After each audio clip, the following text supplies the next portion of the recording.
You know that line from The Simpsons where Homer says, alcohol, the cause of and solution to all life's problems.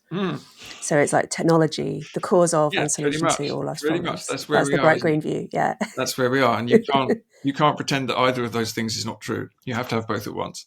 But then the thing that frightens me about dark greens is I think that it's all very well. I don't mind about giving up flying. I don't like flying anyway. I don't mind about giving up whatever, like mass produced fashion. There's all sorts of stuff that you could ditch, and actually we'd probably be happier for it. And maybe it would actually be better for us all to live more slowly and grow veg and keep chickens and stuff. That's fine. But there is a lot of other stuff actually that comes along with the Industrial Revolution, which we're going to miss dreadfully if and when we lose it. I'm thinking of things like sanitation, vaccines, modern medical technology, full stop. That's and also just the acknowledgement that if we don't have fossil fuels, we probably can't sustain the population size that we have right now.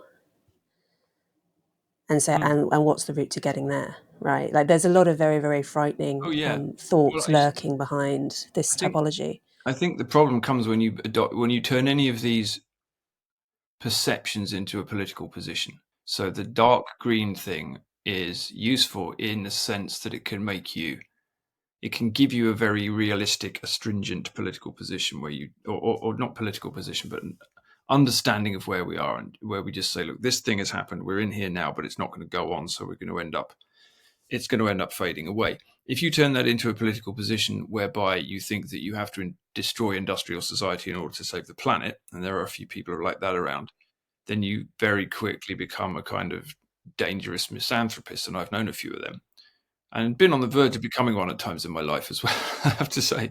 Because if you really love the natural world and can see what's being done to it by industrialism, then it's a logical position. The only way to save the planet is to destroy industrial society. And there's a logic to that, actually. But obviously it can lead to horrors. And anyway, it's no more realistic than flying to Mars, because you're not going to do it. But you're right. There isn't thing is, we've got ourselves into a situation that there isn't a comfortable or easy way out of.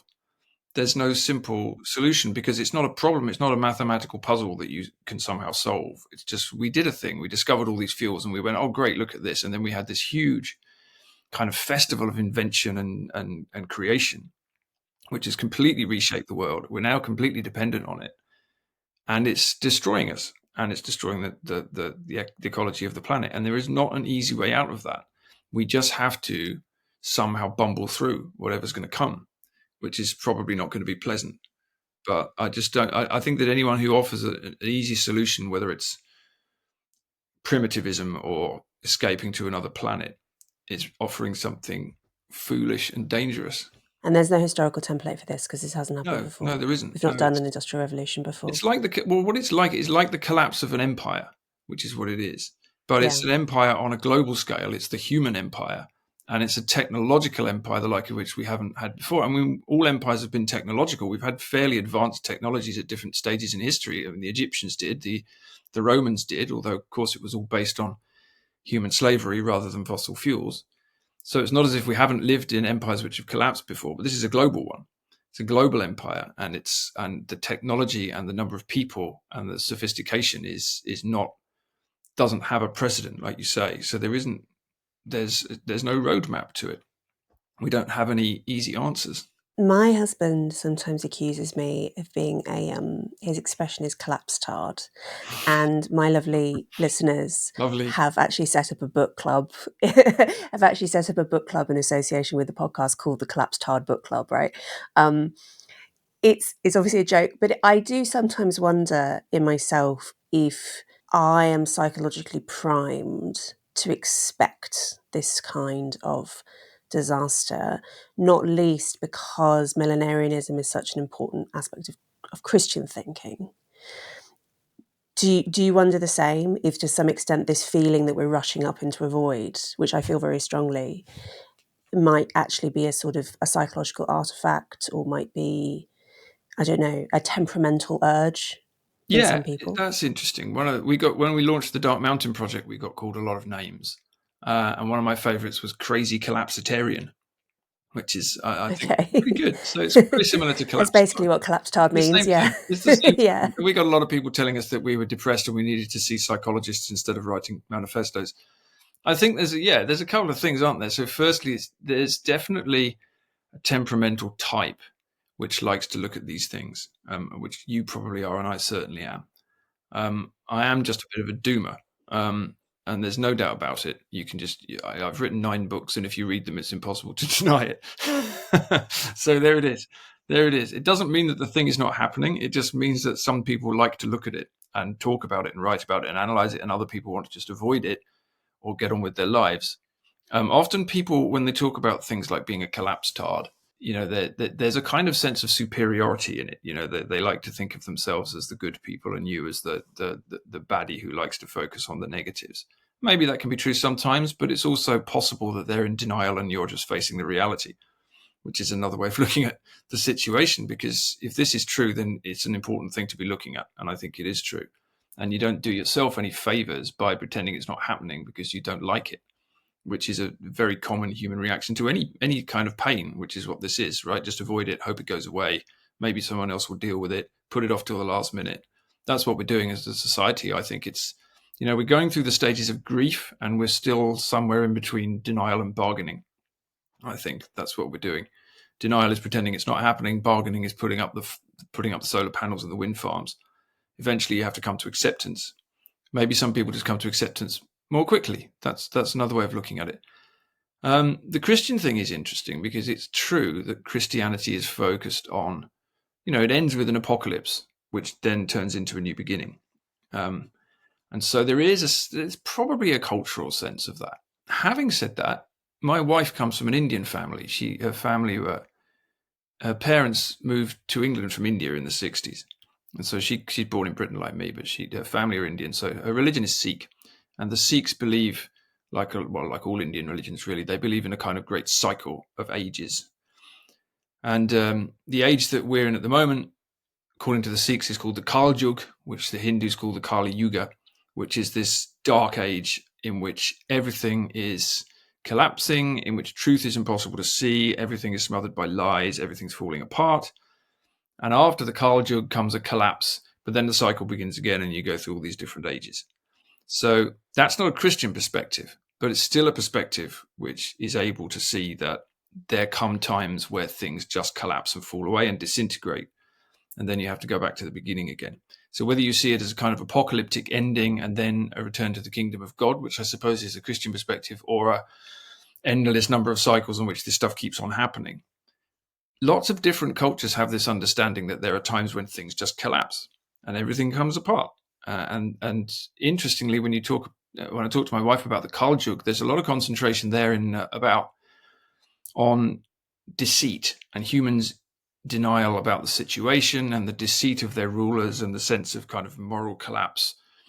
And again, you can look at accounts of life in the late Roman Empire, and you can see the same sort of thing being recorded.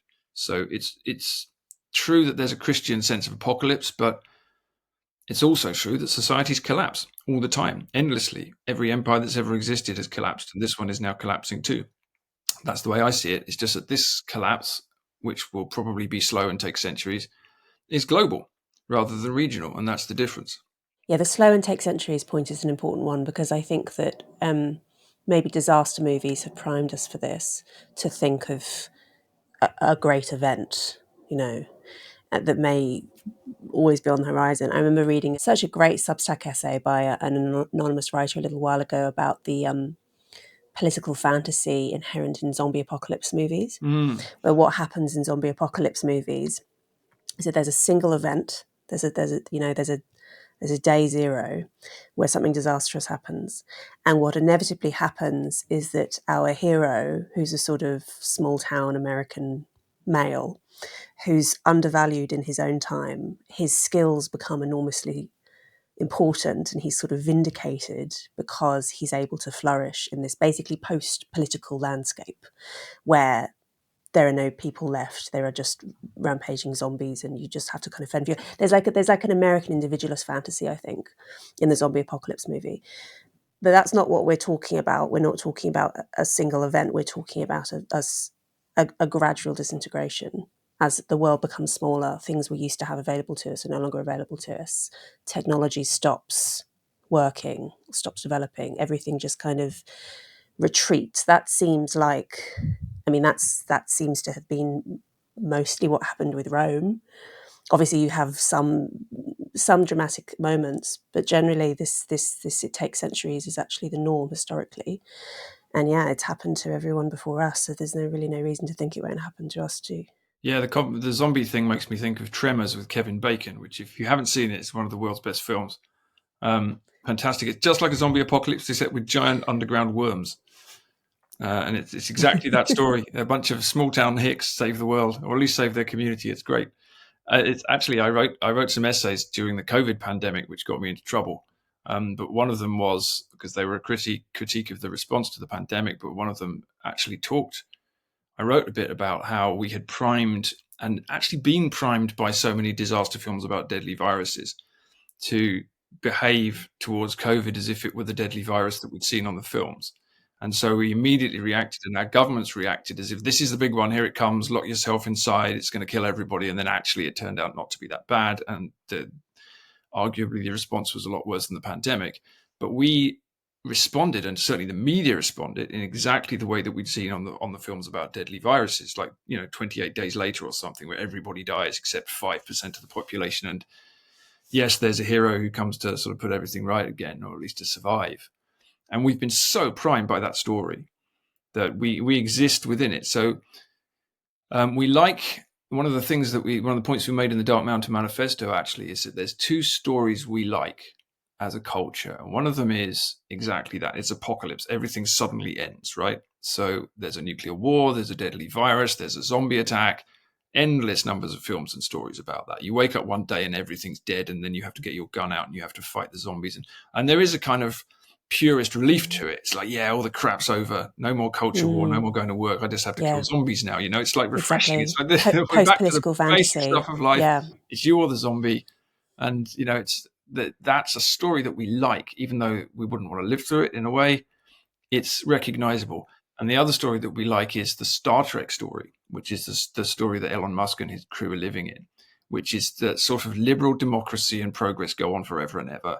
And they expand out into the universe, and we have a kind of galactic UN, and we're all flying around in spaceships, and we can live forever and teleport. And that's attractive as well, because it will be fun to live in that. But the actual future is possibly going to be more like the long drawn out collapse of Rome or any other culture that takes so long that at the time you're not even necessarily aware that you're living in it in quite the same way. Things just grind down over a long period, which seems to me is what's already happening. When people talk about the collapse of Rome, incidentally, from the perspective of an Orthodox Christian, it's quite interesting because, of course, Rome, the Western Roman Empire the Western Roman Empire declined, but the center of Rome moved to the east, so it moved to Constantinople. And technically, the Roman Empire didn't end until the 15th century when Islam finally conquered Constantinople. So that was in its own sort of decline. It was a very long, drawn out period of all sorts of things happening. There's no obvious explosion where the barbarians just pour into the gates one day and then that's the end of that. There's an American writer, John Michael Greer. Well, we still have the Roman Catholic Church. Well, we do indeed. I was going to say there's an American writer, John Michael Greer, who has this phrase. In fact, he wrote a book based on this phrase, "the long descent," which is how he frames the same thing, which is, I think, a really good way of looking at it.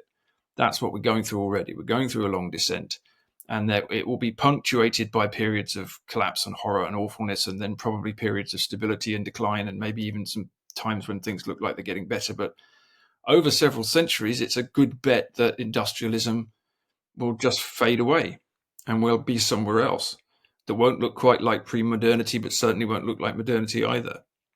And that would be, if I had to put money on something that I won't be around to see, that's probably what it would be. A return to the human norm. Yeah, it seems overwhelmingly to be the most likely outcome. And that's the thing. And as I say, fossil fuels, for better or for worse, have completely changed absolutely everything about the way that we live in fundamental ways. They've even allowed us to believe we've abolished religion, for example, because we don't need it anymore. And yeah, we will be returning to the human norm, which is better in some ways and worse in others.